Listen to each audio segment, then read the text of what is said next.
Monsieur Gillet. Merci, Monsieur le Président.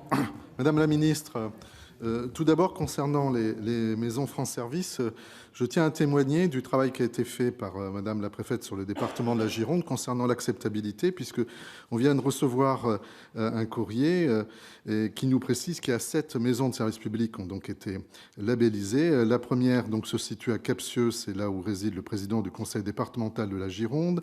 La deuxième à Sainte-Foy-la-Grande, c'est là où réside le leader de l'opposition au conseil départemental de la Gironde, candidat sur plusieurs politiques publiques. Et la troisième réside à Rozan, qui est la commune de Monsieur Gérard César, qui est donc le maire de l'Association des maires de Gironde. Donc l'acceptabilité du dossier a été vraiment bien travaillée, mais on va dire que c'est la règle du jeu sur ce type de sujet. Concernant le déploiement des maisons France Service, sur les maisons France Service, la labellisation s'est faite donc sur les MSAP existantes. On voit bien qu'il va y avoir un gap et un effort significatif qui devra être fait par rapport aux futures labellisations, puisqu'on a labellisé, si vous me permettez l'expression, les maisons les plus faciles, c'est-à-dire celles qui étaient déjà quelque part à niveau.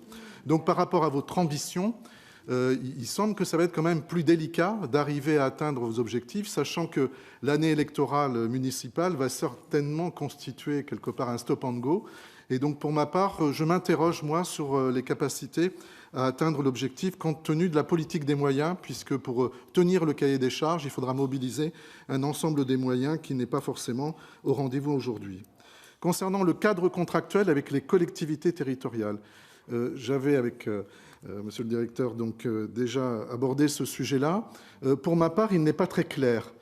On parle effectivement d'un travail de cohésion qui sera mené avec l'ingénierie territoriale, qu'elle soit régionale ou départementale, ou autre peut-être, mais on ne voit pas du tout comment ce cadre-là va être posé.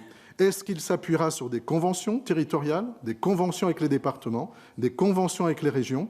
C'est un élément qui, je trouve, qui n'est aujourd'hui pas très clair. Enfin, pour terminer, vous avez souvent évoqué la part des CPER dans le cadre du déploiement de certaines politiques publiques. Je tiens à souligner qu'au niveau parlementaire, en tant que sénateur, on a été très peu associés sur l'élaboration des CPER.